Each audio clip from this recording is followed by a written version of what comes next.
إن نعم الله عز وجل على الإنسان كثيرة لا تعد ولا تحصى، ولا يحصرها العد ولا يحيط بها علمنا.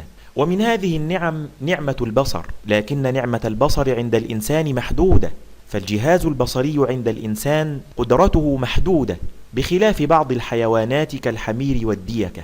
وما أعجب هذا الحديث الذي أثبت النبي الكريم صلى الله عليه وسلم من خلاله أن الإسلام هو الدين الخاتم الذي سبق العلم الحديث بآلاف السنين.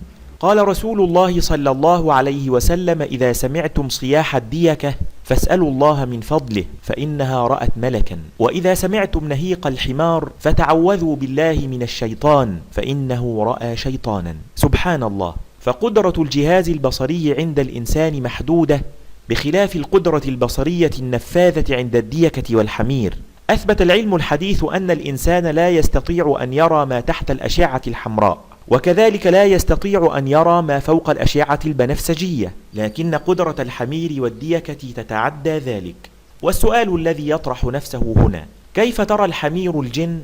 وكيف ترى الديكة الملائكة؟ كلنا نعلم أن الشيطان خلق من نار السموم.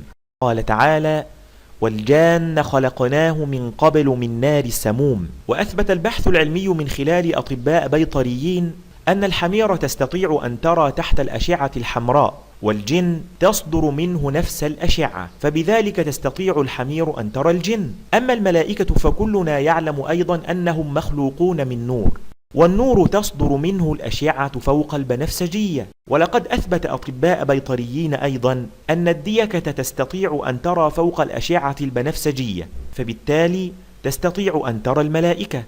فسبحان الذي خلق فسوى. ولعلنا الآن قد ظهر لنا جليا لماذا تهرب الشياطين من الأماكن التي يذكر فيها اسم الله تعالى، وذلك لأن الشيطان لا يستطيع بطبيعته أن يتحمل نور الملائكة، فلا يمكن التناغم والانسجام بين الأشعة فوق البنفسجية والأشعة تحت الحمراء، حيث تتلاشى الأشعة تحت الحمراء تحت ضغط الأشعة فوق البنفسجية لقوتها. فسبحان الله.